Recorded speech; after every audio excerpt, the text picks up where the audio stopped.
ఒకప్పుడు ఏపీ రాజకీయాల్లో ఉరై అంటే గుర్తొచ్చేది కొడాలి నాని.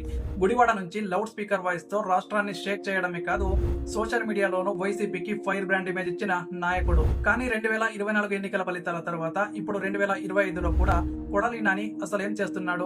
ఎప్పటిలాగానే జగన్ కి అడ్డంగా నిలిచే టీడీపీ జనసేన నేతల మీద ఘాటుగా మాట్లాడటం లేదు. పవన్ కళ్యాణ్ మీద అగ్నిగుండంలా రగిలిపోయిన కొడాలి నాని ఇప్పుడు ట్వీట్లలో కూడా కనిపించడం లేదు. గుడివాడ ప్రజలకు ఆయన గొంతు వినిపించడం లేదు.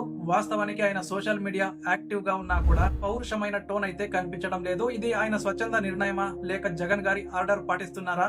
ఇది తెలుసుకోవాలంటే కొడాలి నాని గత 10 ఏళ్ల రాజకీయ ప్రస్థానం, ఆయన పాత్ర, వైసీపీ అధిష్టానం యాజమాన్య పద్ధతులు, కొడాలి నానిపై జగన్ నమ్మకం తీరు అన్ని కూడా తెలుసుకోవాలి. కొడాలి నాని ఒక మైక్ బాంబ్ లాంటి నాయకుడు. 2019లో జగన్ అధికారంలోకి వచ్చినప్పుడు కొడాలి నాని స్ఫూర్తిగా పనిచేశాడు.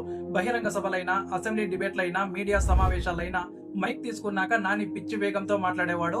ఒరేయ్ చంద్రబాబు, పవన్ అలాగే బీజేపీ నాయకుల్ని మాట్లాడిన గొంతు ఇప్పుడు ఎందుకని మౌనంగా ఉంది?